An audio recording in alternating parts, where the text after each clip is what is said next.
আচ্ছা, আজকে তোমাদের টপিক যেটা আছে সেটা হচ্ছে ইংলিশ।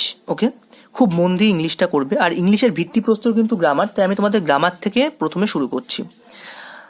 একটা কথা বলে রাখি যে তোমাদের যাদের কম্পিটিটিভ এক্সামে যাদের মেন এক্সাম থাকে, টিয়ার 2 থাকে অনেক এক্সামের ক্ষেত্রে, টিয়ার 3 এরকম থাকে, তো সেক্ষেত্রে আমাদের ডেসক্রিপটিভ পেপার লিখতে হয়। ডিসক্রিপটিভের জন্য তোমরা চিন্তা করো না, আমি ডিসক্রিপটিভের ক্লাসও করাবো, কিন্তু আগে আমি তোমাদের একদম গোড়ার থেকে বিষয়গুলোকে শেখাই। একদম গ্রামার থেকে শুরু করব। আর হ্যাঁ, তোমাদের সকলকে কিন্তু আমি একদম বেসিক লেভেল থেকে অ্যাডভান্স লেভেলে করাবো। ঠিক আছে, একদম basic level, basic to advance লেভেলে সব কিছু হবে। আর একটা কথা মনে রাখবে যে তোমাদের, আমি শুধু ক্লাসগুলো দেবো, কিন্তু তোমাদের হার্ডওয়ার্ক কিন্তু তোমাদেরকেই করতে হবে। পরিশ্রমটা সেটা কিন্তু তোমাদের একান্ত নিজের, কারণ সফলতা কিন্তু তোমাদেরকেই পেতে হবে। ঠিক আছে? আর যেখানে যেখানে প্রবলেম হবে কনসেপ্ট বুঝতে, যদি কোথাও কোনো প্রবলেম হয়, তাহলে তোমরা তৎক্ষণাৎ আমাকে ইউটিউবের কমেন্ট সেকশনে বা টেলিগ্রাম গ্রুপে জানাবে। আমি তোমাদের সেটা ব্যাপারটা বুঝিয়ে দেবো, কারণ তোমরা যদি সেটা না জানাও তাহলে কিন্তু আমার এই পড়ানোর প্রয়াসটাই ব্যর্থ হয়ে যাবে। ঠিক আছে? কারণ তোমাদেরকে কিন্তু সবটা বুঝতে হবে, কনসেপ্ট কিন্তু একদম ক্লিয়ার করতে হবে গোড়া থেকে। আমি তোমাদের কনসেপ্ট ক্লিয়ার করাবো, প্র্যাকটিসও করাবো, আর তারপরে তোমাদেরকে কিন্তু কম্পিটিটিভ এক্সাম ক্র্যাক করতেই হবে। একটা কথা মনে রাখবে যে তোমাদের, আমি যতটুকু জানি যে তোমরা আমার ক্লাস যতজনা করছো, বা ম্যাক্সিমাম স্টুডেন্টই যারা আমার টেলিগ্রাম গ্রুপে আছো, যারা একদম পার্সোনালি পড়ছো, আমি যতটুকু জানি তাদের কিন্তু সকলেই একটু ইকোনমিক্যালি একটু উইক আছো। তো আমি তোমাদের একটা কথা বলবো, তোমরা এত পরিমাণে পরিশ্রম করো যাতে তোমাদের মা বাবার যে পরিশ্রমটা তোমাদের পিছনে যেটা করছে তারা, সেটা যাতে সফল হয়, তাদের ঘাম একদিন যেন মুক্তোর মতো ঝলকায়। এটা আমি তোমাদেরকে বলবো। আর একটা কথা মনে রাখবে, তোমাদের যদি বাড়িতে থাকার জায়গা তোমাদেরকে তারা দিয়ে থাকতে পারে, তোমাদেরকে দুবেলা করে খাবার দিতে পারে, একটা স্মার্টফোনও দিতে পারে ক্লাস করা, মানে পড়াশোনার জন্য, তাহলে তোমরা জানবে যে তোমরা সব কিছু পেয়ে গেছো। আর এবার কিন্তু তাদেরকে কিছু রিটার্ন করার পালা। আর সেই জন্য প্রচুর পরিমাণে হার্ডওয়ার্ক করো। কম্পিটিটিভ এক্সামের যা কিছু হচ্ছে বাজারে, আমি যেটা শুনছি যে এই পরীক্ষা নিয়ে কেস হচ্ছে, ওই পরীক্ষা নিয়ে কেস হচ্ছে, হ্যাঁ আমি জানি, এগুলো সব কিছু বাস্তব, একদম বাস্তব। গভর্নমেন্ট কি করছে, রাজনীতি, সমস্ত কিছু বাস্তব। কিন্তু এই বাস্তবতার বাইরেও আরও একটা বাস্তব আছে, যে অনেকেই কিন্তু পরীক্ষাগুলোকে ক্র্যাক করে দিচ্ছে। আর অনেকে যদি ক্র্যাক করতে পারে, তাহলে তুমি কেন পারবে না? রাজনীতি, গভর্নমেন্ট, এই গভর্নমেন্ট চেঞ্জ হচ্ছে, সে চেঞ্জ হচ্ছে, এত কিছু আমি কিছু জানতে চাই না, কিন্তু আমি জানি সমস্ত কিছু বাস্তব। কিন্তু তার থেকেও বড় বাস্তব যে তোমাদেরকে কিন্তু নিজের পায়ে দাঁড়াতেই হবে, সোসাইটির জন্য, নিজের প্যারেন্টসের জন্য। আর সেই জন্য কিন্তু তোমাদেরকে হার্ডওয়ার্কটা করতে হবে। এতটুকু সময় তুমি নষ্ট করো না। তারপর আমাকে বলো, যদি কম্পিটিটিভ এক্সাম ক্র্যাক না হয় তারপরে সেটা আমাকে বলো। তোমাদেরকে 100% দিতে হবে। যে কটা পরীক্ষা হবে সে কটা পরীক্ষাতে তোমরা ফুল মার্কস পাবে, তার জন্য ক্লাস আমি তোমাদের দেবো, ক্লাস আমি প্রোভাইড করবো নিজে থেকে। তোমাদের সেটার জন্য কোনো ফ্রি অফ কস্ট সমস্ত কিছু থাকবে, ক্লাস, নোটস, জিকে, জিএস সমস্ত কিছু তোমাদের ফ্রি অফ কস্ট থাকবে। কিন্তু তোমাদেরকে কম্পিটিটিভ এক্সামগুলোকে ক্র্যাক করতে হবে, বাস। যদি সঠিকভাবে পড়তে থাকো তাহলে আমি গ্যারেন্টি দিচ্ছি তোমাদের সমস্ত কম্পিটিটিভ এক্সাম ক্র্যাক হবে।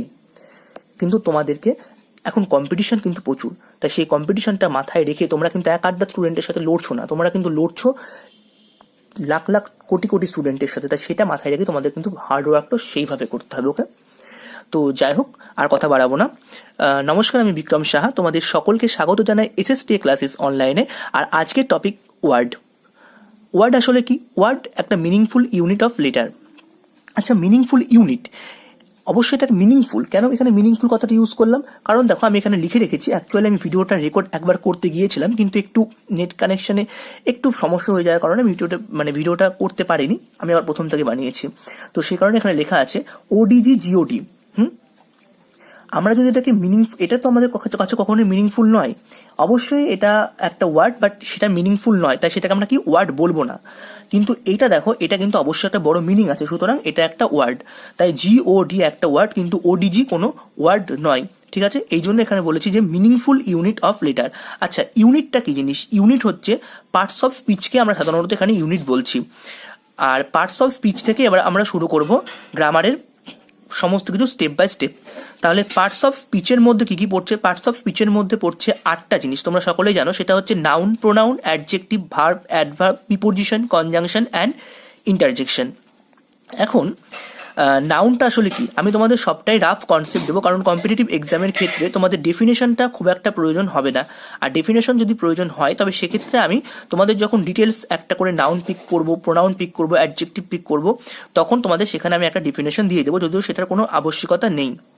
তোমাদের মনে রাখতে হবে একটা রাফ কনসেপ্ট জাস্ট, আর তারপর সেটার উপরে প্র্যাকটিস করতে হবে। তাহলে নাউনটা কি? নাউনটা অ্যাকচুয়ালি নেমিং ওয়ার্ড। প্রোনাউন কি? প্রোনাউন হচ্ছে এমন একটা ওয়ার্ড যেটা রিপ্লেস করে নাউন অথবা প্রোনাউনকে। অ্যাডজেক্টিভ কি? অ্যাডজেক্টিভ হচ্ছে এমন একটা ওয়ার্ড যেটা নাউন অথবা প্রোনাউনকে কোয়ালিফাই করে, অর্থাৎ নাউন অথবা প্রোনাউনের দোষ গুণ অবস্থাকে বোঝায়। ভার্ব কি? ভার্ব হচ্ছে একটা অ্যাক্টিং ওয়ার্ড, হ্যাঁ, যেটা অ্যাকশন রিলেটেড কাজ, অ্যাকশন রিলেটেড যেটা বোঝাচ্ছে। অ্যাডভার্ব কি? অ্যাডভার্ব হচ্ছে কোয়ালিফাইজ এ ভার্ব, যেটা ভার্বকে কোয়ালিফাই করে বা ভার্বের দোষ গুণ বোঝায়। প্রিপোজিশন কি? প্রিপোজিশন হচ্ছে relating word. Preposition relating word, relate করে যেটা। কনজাংশন কি? কনজাংশন হলো কানেক্টিং ওয়ার্ড, যেটা কানেক্ট করে, like and, but, ETC. Connecting word. And interjection, interjection হচ্ছে সাডেন এক্সপ্রেস, যেমন অ্যালাস, হুররে, হ্যালো, এগুলো সব পরে ইন্টারজেকশনের মধ্যে। যখন এটা ডিটেলস বলবো তখন আরো তোমরা ভালোভাবে বুঝতে পারবে। এখন জাস্ট আমি একটা রাফ কনসেপ্ট দিচ্ছি।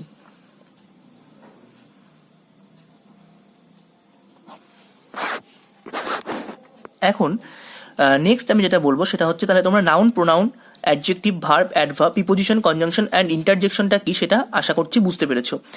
এখন তাহলে ওয়ার্ডের নেক্সট স্টেপে আমরা চলে আসি, সেটা হচ্ছে দুটো মানে কিছু ওয়ার্ড, দুই বা ততোধিক ওয়ার্ড যখন পাশাপাশি বসে তখন অ্যাকচুয়ালি কি ফর্ম হয়।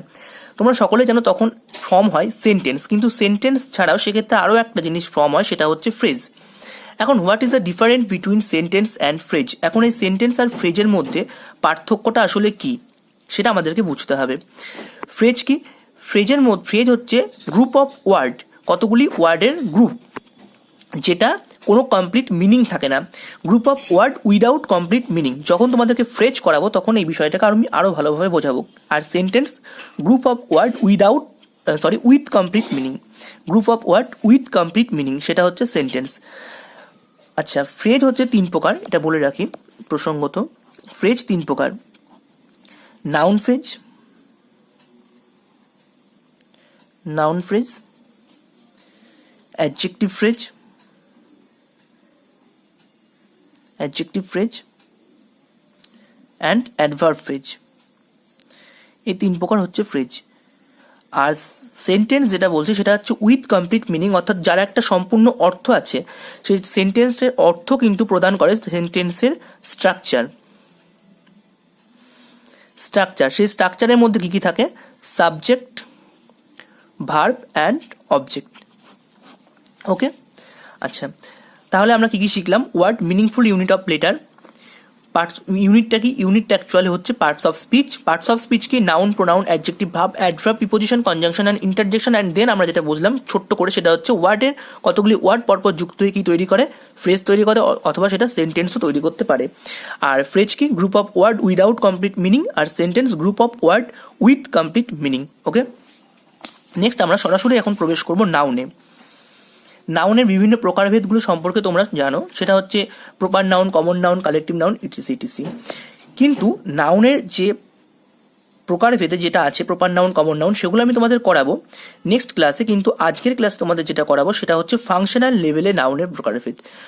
পরীক্ষাতে বিশেষ করে কম্পিটিটিভ এক্সামের ক্ষেত্রে প্রপার নাউন, কমন নাউন এগুলো চেনা তো কোনো ব্যাপার নয়, তাই এখান থেকে কোশ্চেনের থেকে বেশি কোশ্চেন থাকে ফাংশনাল লেভেলের, আর যেই কোশ্চেনটাই তোমাদের কম্পিটিশনকে বেশি বাড়িয়ে দেয়। তাই আমাদেরকে শিখতে হবে নাউনটা ফাংশনাল লেভেলে গিয়ে। ফাংশনাল লেভেলে নাউন কত প্রকার সেটার উপরে যখন তোমাদের কোশ্চেন থাকবে, সেই কোশ্চেনগুলো যখন তোমরা করতে পারবে তখন কিন্তু তোমরা কম্পিটিশনে এক ধাপ এগিয়ে থাকবে। নাউন যেটা ভিজিবল, মানে যেটা আমরা দেখতে পাই। ফেল্ট অনলি, যেটা আমরা অনুভব করতে পারি। অনুভব করতে পারি বলতে এখানে ফেল্ট অনলি, তোমরা একটা কথা মনে রাখবে, ফেল্ট অনলি, FAQS, এটা একটা ট্রিক্স বলা যেতে পারে। এখানে F ডিনোট করবে যেটা, সেটা হচ্ছে ফিলিং। এ যেটা ডিনোট করবে সেটা হচ্ছে অ্যাকশন। কিউ যেটা ডিনোট করবে সেটা হচ্ছে qualify. And S for state. ঠিক আছে, আমি এই ব্যাপারটা তোমাদেরকে এক্সাম্পলের সাথে বুঝিয়ে দিচ্ছি। নেক্সট দেখো, ইউনিট। ইউনিট কি? কোনো কিছু কাউন্টিং বা মেজারমেন্টের ক্ষেত্রে যেটা আসবে সেটা ইউনিট। সেটা কিভাবে নাউন হবে সেটাও আমি বুঝিয়ে দিচ্ছি। আর noun equivalent, this is the most important part, কারণ এখান থেকে কোশ্চেনটা আসে খুব ট্রিকি। আর এই কোশ্চেন যেটাকে দেখে আমরা মনে করি যে এটা হয়তো নাউন নয়, কিন্তু সেটা নাউন। আর সেক্ষেত্রে বিশেষ করে এসএসসি, সিএইচএসএল, সিজিএল এরকম কোশ্চেন দেখা যায় যে সেক্ষেত্রে মানুষ স্টুডেন্টরা বেশি ভুল করে ফেলে, যেটাকে দেখে মনে হয় নাউন ইকুইভ্যালেন্ট, মানে নাউন নয় কিন্তু অ্যাকচুয়ালি সেটা নাউন, আর সেটাকেই বলছে নাউন ইকুইভ্যালেন্ট। সবকিছু তোমরা এক্সাম্পলে দেখতে পাবে। আর নাউন চেনার উপায় কি? নাউন চেনার উপায়, সে না যে সেন্টেন্সটা তোমরা দেখছো সেই সেন্টেন্সটাকে তোমাদের কোশ্চেন করতে হবে কি দিয়ে? হোয়াট দিয়ে, হু দিয়ে, হুম দিয়ে, এই তিনটে জিনিস দিয়ে। যদি এই তিনটে জিনিস দিয়ে কোশ্চেন করে তোমরা অ্যান্সার পাও বা যে অ্যান্সারটা পাবে সেটা হবে তোমাদের নাউন। ওকে, এক্সাম্পলে চলে আসি সরাসরি। First example, Rahul found a bag in the garden. Okay, Rahul found a bag in the garden. তোমরা সকলে জানো যে নাউন, যেটা ডেফিনেশন নাউনের, সেটা হচ্ছে নাউন, আমি পাশে লিখে নিচ্ছি, তোমরা নোট করে নেবে। Noun is the name of person, place and things.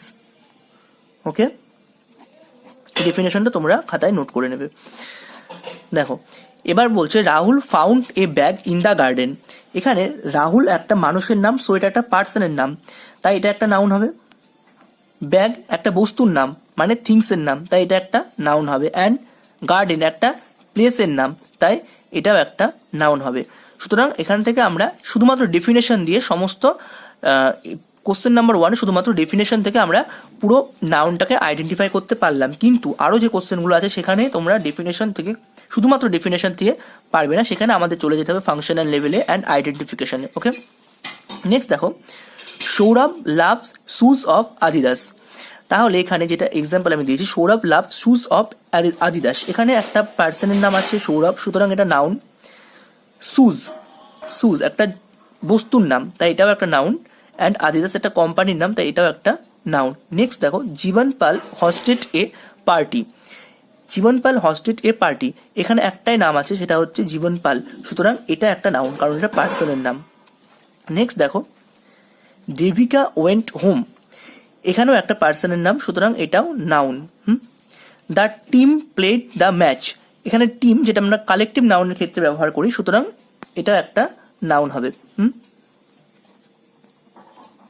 Next দেখো, দিস ইজ দ্য পয়েন্ট যেখানে তোমাদের ফেল্ট অনলিতে চলে যেতে হবে। ফেল্ট অনলিতে আমি বলেছি কি, feeling, action, quality and state.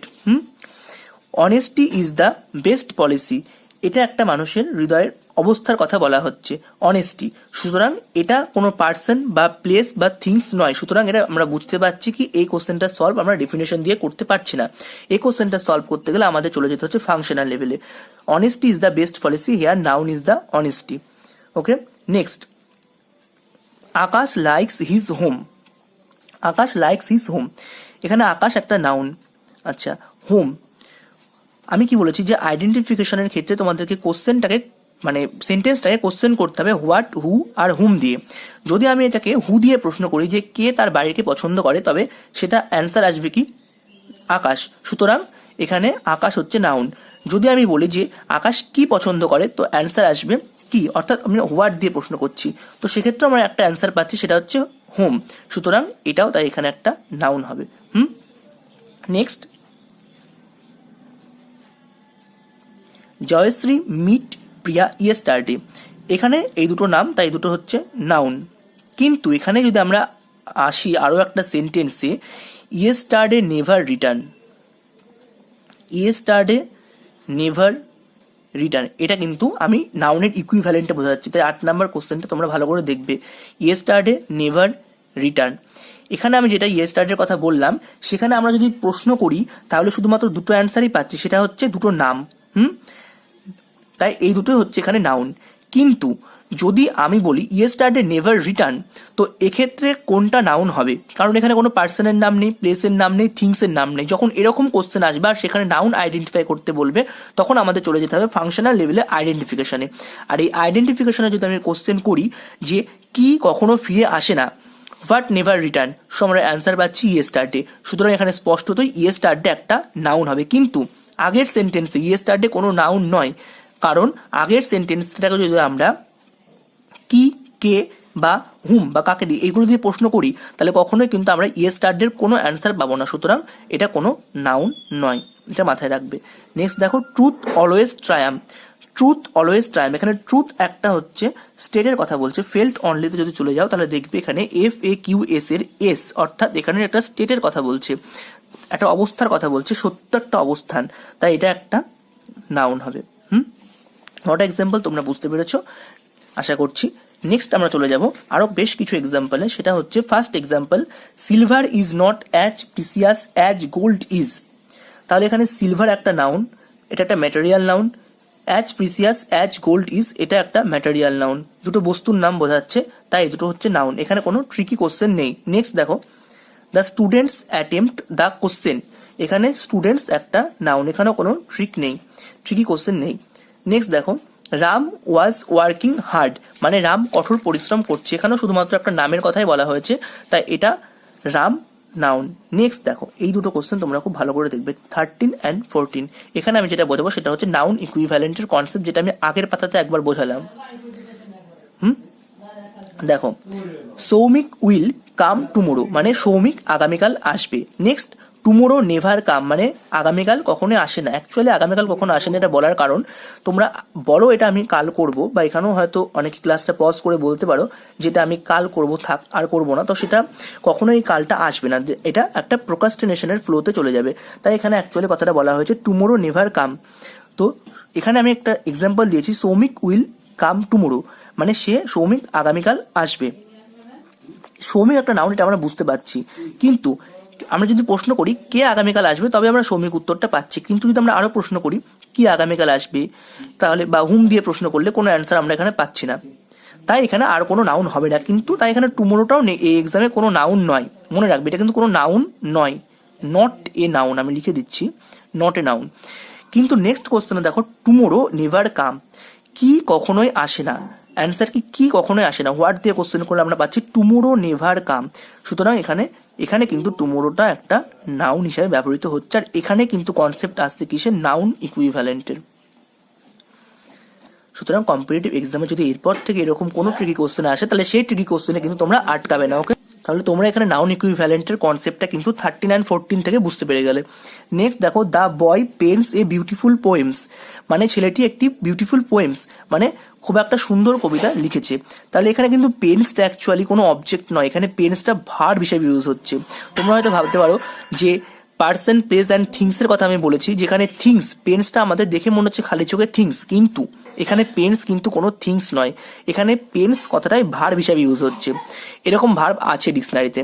So the boy pens a beautiful poems, মানে ছেলেটি একটি সুন্দর কবিতা লিখেছে, এখানে পেন্স কথাটার অর্থ লেখা। সুতরাং যেটাকে আমরা খালি চোখে দেখে নাউন মনে করছি সেটা আসলে নাউন নয়, সেটা অ্যাকচুয়ালি একটা ভার্ব। এই বিষয়ে তোমাদেরকে সতর্ক হতে হবে, আমি দরকার পড়লে আরো এক্সাম্পল নেক্সট ক্লাসে দেবো। সুতরাং দ্য বয় বিউটিফুল পোয়েমস এর ক্ষেত্রে এখানে বয়টা তো নাউন হবেই, আর কি লিখেছে যদি বলি তাহলে অ্যান্সার আছে পোয়েমস, কবিতা লিখেছে, সুতরাং এটাও একটা নাউন হবে। নেক্সট দেখো the boy has a beautiful pen, তাহলে এই যে দ্য বয় এখানে নাউন, আর ছেলেটির কি আছে, সুন্দর একটা পেন আছে, এখানে পেন একটা অবজেক্ট, তাই এখানে পেন নাউন হবে, কিন্তু এখানে পেনটা ভার্ব হিসেবে ব্যবহৃত হয়েছে। সুতরাং এই জিনিসগুলোকে ভালোভাবে খেয়াল রাখতে হবে কম্পিটিটিভ এক্সামের ক্ষেত্রে, প্র্যাকটিস করতে করতে এটা হয়ে যাবে। নেক্সট দেখো রাম ওয়েন্ট হোম, মানে রাম বাড়ি গিয়েছিল, তাহলে এখানে রাম কোথায় গিয়েছিল, হোয়ার দিয়ে প্রশ্ন করতে হচ্ছে, তাই এখানে হোমটা কোনো নাউন নয়, কারণ হোয়ার দিয়ে প্রশ্ন করে হোমের অ্যান্সার পাওয়া যাচ্ছে, হোয়াট হু বা হুম দিয়ে প্রশ্ন করে হোমের কোনো অ্যান্সার পাওয়া যাচ্ছে না। যেহেতু এটা হোয়ার দিয়ে প্রশ্ন করতে হচ্ছে তাই এটা নাউন নয়, কারণ নাউনের ক্রাইটেরিয়াই হচ্ছে সেটাকে হোয়াট হু আর হুম দিয়ে কোশ্চেন করতে হবে। তাহলে আমরা কি বুঝতে পারলাম, রাম ওয়েন্ট হোম, এখানে রাম একটা নাউন। আর নেক্সট কোশ্চেনে দেখো রাম লাইকস হিজ হোম, মানে রাম তার বাড়ি পছন্দ করে, এখানে রাম নাউন, কি পছন্দ করে, হোম পছন্দ করে, সুতরাং এই হোয়াট দিয়ে প্রশ্ন করে আমরা নাউন পাচ্ছি, তাই এখানে হোম হচ্ছে। তাহলে তোমাদের এই বিষয়টা ক্লিয়ার হলো। আচ্ছা নেক্সট দুটো এক্সাম্পল আর আছে, কাইন্ডনেস চেঞ্জেস এ পার্সন, মানে কাইন্ডনেস চেঞ্জেস এ পার্সন, মানে কাইন্ডনেস একটি পার্সনকে পরিবর্তন করে দিতে পারে। তাহলে এখানে কাইন্ডনেস একটা স্টেটের কথা বলছে, মানে আমরা এখানে এটাকে আমরা অনুভব করতে পারি। কাইন্ডনেসকে আমরা দেখতে পাই না, কিন্তু এটাকে আমরা অনুভব করতে পারি। সো কাইন্ডনেস এখানে একটা অনুভূতির কথা বলছে, তাই এটা একটা নাউন হবে, কারণ এটা ফেল্ট করা যাচ্ছে, অনুভব করা যাচ্ছে। চেঞ্জেস এ পার্সন, ঠিক আছে, চেঞ্জেস এ পার্সন, এখানে পার্সনটাও একটা নাউন হবে। নেক্সট দেখো, Ram loves his kindness, Ram তার কাইন্ডনেস বা কাইন্ডনেসটাকে ভালোবাসে। তাহলে এখানে রাম একটা নাউন, আর এখানে কাইন্ডনেস একটা কি, এখানে কাইন্ডনেসও একটা নাউন হচ্ছে। এগুলো মাথায় রাখতে হবে। ক্লিয়ার? আশা করছি তোমাদের এই পর্যন্ত ক্লিয়ার হয়েছে সবটা। ধীরে ধীরে আরো কিছু তোমরা শিখবে। আগামী দিনে আমি নাউনের কাইন্ডস গুলো করাবো, অর্থাৎ proper noun, common noun, material noun, collective noun, abstract noun, এগুলো তোমাদেরকে আগামী দিন ইংলিশ ক্লাসে আমি করাবো। আর এগুলো তোমরা একটা নেক্সট লেভেলে শিখতে চলেছো। ভিডিওটা যদি ভালো লেগে থাকে তাহলে লাইক, কমেন্ট, শেয়ার করবার কোনো দরকার নেই। তোমরা জাস্ট নিজেদের সময় ওয়েস্ট না করে এই ইংলিশ কোশ্চেনগুলোকে বারবার প্র্যাকটিস করো এবং বারবার নোটস করে, অবশ্যই সেটাকে নোটস করে বারবার রিভিশন করো। দেখা হচ্ছে আগামী ক্লাসে, ততক্ষণের জন্য ধন্যবাদ।